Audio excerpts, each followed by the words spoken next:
Hi friends, இப்ப நம்ம முத்தழகு சீரியல்ல இன்னைக்கு என்ன நடந்திருக்குன்றத தான் பார்க்க போறோம். இதுல ஒரு பக்கம் தனம் எப்படியாவது நம்ம இவங்க கிட்ட இருந்து தப்பிச்சு போய் முத்தழகு கிட்ட எல்லா உண்மையுமே சொல்லிடணும்னு சொல்லிட்டு அந்த ஆளுங்களுக்கு தெரியாம அவங்களோட கையில இருக்க கயிற செவுத்துல தேய்ச்சு தேய்ச்சு அறுத்துட்டு கடைசியா அவங்களுக்கு தெரியாமயே அங்கிருந்து தப்பிச்சு ஓடி போக பாக்குறாங்க. ஆனா கடைசி நேரத்துல அவங்க எப்படியோ கண்டுபிடிச்சு தனத்தை பிடிக்க பாக்குறாங்க. ஆனா தனமும் அவங்க கிட்ட இருந்து அவங்கள தள்ளி விட்டுட்டு தப்பிச்சு ஓட ஆரம்பிக்கிறாங்க. அவங்களுமே பின்னாடியே ஓடி போய் துரத்தி தனத்தை பிடிக்கிறதுக்காக ட்ரை பண்ணிட்டு இருக்காங்க. இந்த பக்கமும் முத்தழகு மீனாட்சிக்கு உடம்பு சரியில்லைன்னு சொல்லிட்டு அவங்கள கவனமா பாத்துட்டு இருக்க. அப்போ அங்க வந்த பூமி கிட்ட முத்தழகும், நான் உடம்பு சரியானதுக்கு அப்புறமா அஞ்சலி கிட்ட மீனாட்சியை கொடுத்துட்றேன் அப்படின்னு சொல்லிட்டு சொல்ல, உடனே இதை கேட்ட பூமியும், நான் என்னைக்குமே மீனாட்சியை உங்ககிட்ட இருந்து பிரிக்கணும்னு நினைக்கவே இல்ல.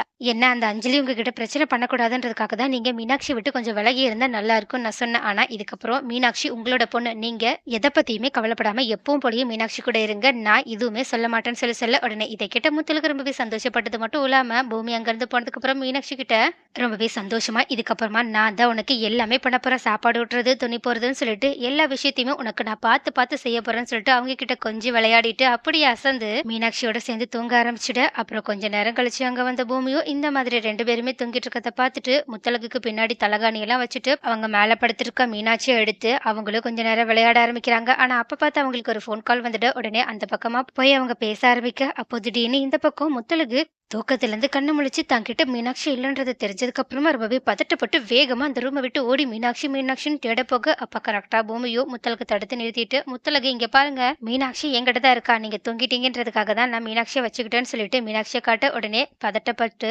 பூமியோட கையில இருந்து மீனாட்சியை வாங்கின முத்தழகுமே இதுக்கப்புறமா நான் கவனமா பாத்துக்கிறேன்னு சொல்ல, ஆனா பூமியோ நீங்க கொஞ்ச நேரம் ரெஸ்ட் எடுங்க, நான் பாத்துக்கிறேன்னு சொல்லிட்டு முத்தழகு கிட்ட சொல்றாங்க. ஆனா முத்தழகு பூமி எவ்வளவுதான் சொன்னாலுமே வேண்டாம், நானே மீனாட்சியை பாத்துக்கிறேன்னு சொல்லிட்டு அடம் பிடிச்சு மீனாட்சியை பாத்துட்டு இருக்காங்க. அதே மாதிரி இந்த பக்கம் அஞ்சலி அங்கேயும் இங்கேயும் நடந்துகிட்டு இந்த மாதிரி பூமி அவங்க கிட்ட மீனாட்சி இதுக்கப்புறமா முத்தழகு கிட்ட தான் இருப்பா, உனக்கு மீனாட்சி மேல பாசமே இல்லைன்னு சொன்னதை யோசிச்சு பார்த்துட்டு, எனக்கு நிஜமாவே மீனாட்சி மேல பாசம் இருக்கு, அப்படி இல்லைன்னா நான் எதுக்காக அவளை என் பொண்ணு மாதிரி வளர்க்கணும், அவ பிறந்த உடனேயே இறந்து போயிட்டான்னு சொல்லிட்டு உங்ககிட்ட டாக்டர் மூலியமா என்னால சொல்ல வைக்க முடியாதா என்ன? அது மட்டும் இல்லாம நான் தேவையில்லாம சேகர் கிட்ட இருந்து குழந்தைய வாங்கி மாத்தி வச்சுட்டு இப்போ இவ்வளவு பெரிய பிரச்சனையில மாட்டிட்டு இருக்கணும். இது எல்லாத்துக்குமே காரணம் எனக்குமே மீனாட்சி மேல அன்பு இருக்கிறதுதான் சொல்லிட்டு சொல்றாங்க.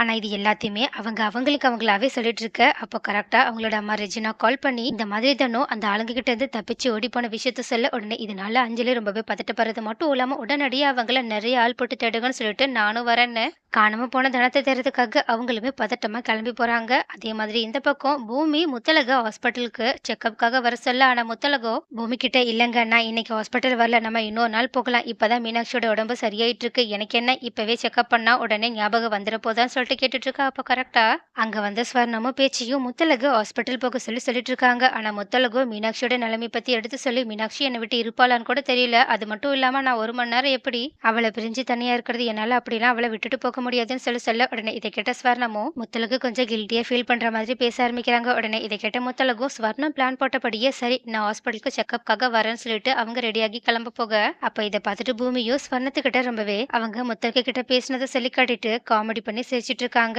அதே மாதிரி பேச்சையுமே சிரிக்கிறது மட்டும் இல்லாம பூமி கிட்ட சீக்கிரமா முத்தழகுக்கு எல்லா ஞாபகமுமே திரும்பி வரணும், அதுக்காக வேற ஏதாவது டாக்டரை பார்க்கலாம்னா கூட அந்த டாக்டர் கிட்ட கேட்டுட்டு வா, அவங்களே வேற யாரையாவது சஜஸ்ட் பண்ணா கூட பரவாயில்ல, ஏன்னா வர திருவிழா அப்ப நான் மீனாட்சியும் முத்தழகையும் என்னோட அடுத்த குடும்ப பெண் வாரிசா அறிவிக்கணும், அதனால முத்தழகுக்கு கூடிய சீக்கிரம் எல்லா ஞாபகமுமே திரும்பி வந்தாகணும்னு சொல்ல உடனே பூமியும் சரின்னு சொல்லிட்டு பேச்சுக்கிட்ட சொல்லிட்டு இருக்காங்க. ஆனா இன்னொரு பக்கம் தனோ தன்னோட உயிரை கையில பிடிச்சுக்கிட்டு அந்த ரவுடிங்க கிட்ட இருந்து தப்பிச்சு ஓடிட்டு இருக்காங்க. அது மட்டும் இல்லாம அவங்க கடவுள் கிட்ட எல்லாம் தயவு செஞ்சு என்ன இன்னைக்கு ஒரு நாள் மட்டும் காப்பாத்திருங்க, நான் முத்தழகை கிட்ட என்னோட பையன் சரவணனை ஒப்படைச்சிட்டு அதுக்கப்புறமா நான் எப்ப வேணாலும் செத்து போக தயாரா இருக்கேன்னு சொல்லிட்டு கஷ்டப்பட்டு அழுதுகிட்டே வேண்டிக்கிட்டே முத்தழகை பாக்குறதுக்காக ஓடி போயிட்டு இருக்காங்க. நெக்ஸ்ட் என்ன நடக்கும், தனம் எப்படியாவது முத்தழகு கிட்ட நடந்த உண்மை எல்லாத்தையுமே சொல்லிடுவாங்களா, அப்படி இல்லைன்னா அதுக்கு முன்னாடியே அஞ்சலியும் ரெஜினாவும் தனத்தை கண்டுபிடிச்சு அவங்கள ஏதாவது பண்ணிடுவாங்களா, அடுத்து என்னதான் நடக்க போகுது, நீங்க என்ன நினைக்கிறீங்கன்றத கமெண்ட்ல சொல்லுங்க.